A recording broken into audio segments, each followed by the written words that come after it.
You open a browser, type a question, and within seconds, a highly sophisticated answer materializes on your screen. You can ask for a recipe, a line of code, or a legal summary, and the response feels instant, entirely limitless, and completely free. This visualization breaks down the actual user base behind those prompts. Out of roughly 900 million weekly active users asking questions, only 5.5% are paying subscribers. The other 94.5% are generating massive computational demands without contributing a single cent to the revenue stream. When a company provides complex, energy-intensive computations at no cost to hundreds of millions of people, the financial bleed is severe. For OpenAI, that gap between free usage and operational cost translates to a projected $14 billion loss in 2026 alone.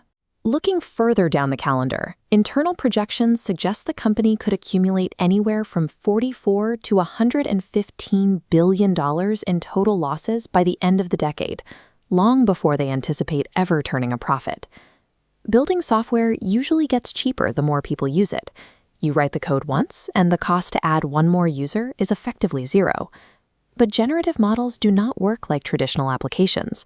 Every single question requires active, heavy computational processing. Handing out this processing power for free breaks the established math of the tech sector. This chart compares historical infrastructure megaprojects with today's tech spending. To keep those chat boxes running, major technology corporations are committing $400 billion to build out their systems. That scales higher than the inflation-adjusted costs of the Apollo moon landing and the Manhattan Project combined. We often talk about the cloud as if these systems float in an invisible digital ether. They don't. Running large language models is a physical, heavy industry undertaking that requires highly specialized, tangible components. Those digital brains live inside sprawling, concrete data centers. Row after row of dense server racks pack these facilities, demanding vast swaths of physical real estate and drawing enough electricity to power small cities just to keep the machines from melting down. Software can theoretically scale infinitely, but physical supply chains, copper wire, and silicon chips cannot. The boundless promise of artificial intelligence is currently colliding directly with the rigid limitations of global manufacturing.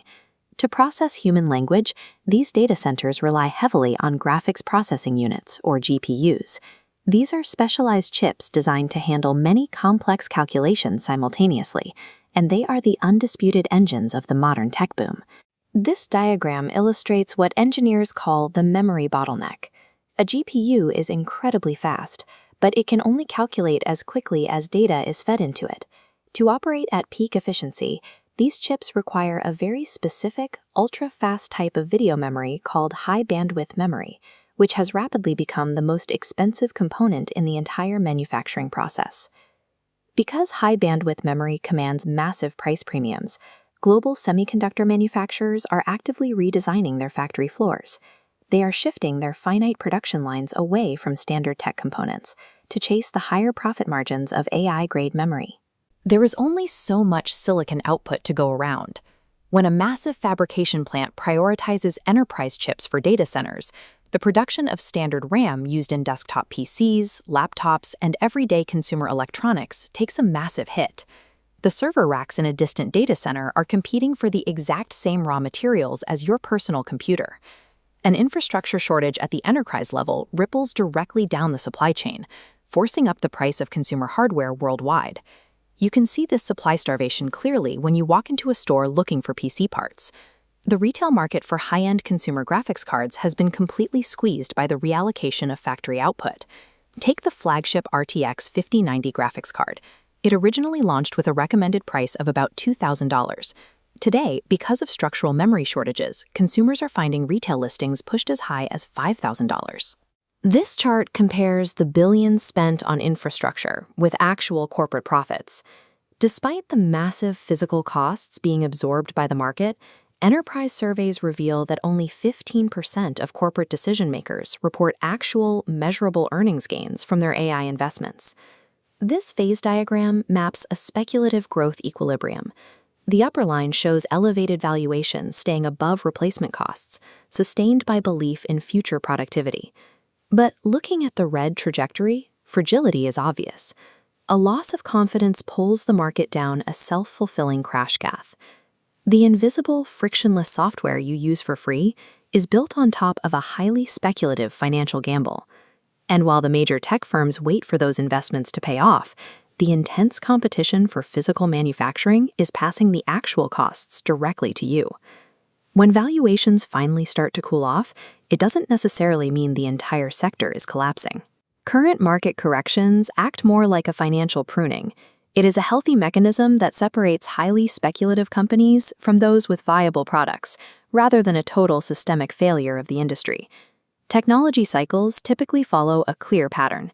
We are moving out of the installation phase, where billions were spent laying the physical groundwork and riding the initial hype, and entering the deployment phase, where the focus shifts strictly to practical utility and generating actual revenue. The firms positioned to survive this transition are those stepping away from offering universal free access. Companies like Anthropic are actively securing market share by providing tailored tools for enterprise clients, where the return on investment can be clearly measured on a balance sheet. The days of tech giants absorbing multi-billion-dollar losses just to show the public a parlor trick are coming to a close. The initial burst of free magic is over, but the integration of these models as a foundational, paid economic utility is just getting started. If you want to cut through the hype and understand the physical realities behind digital shifts, subscribe to Refreshing Tech. We break down the complex machinery of the modern world, one simple insight at a time. Thanks for watching, and I'll see you in the next one.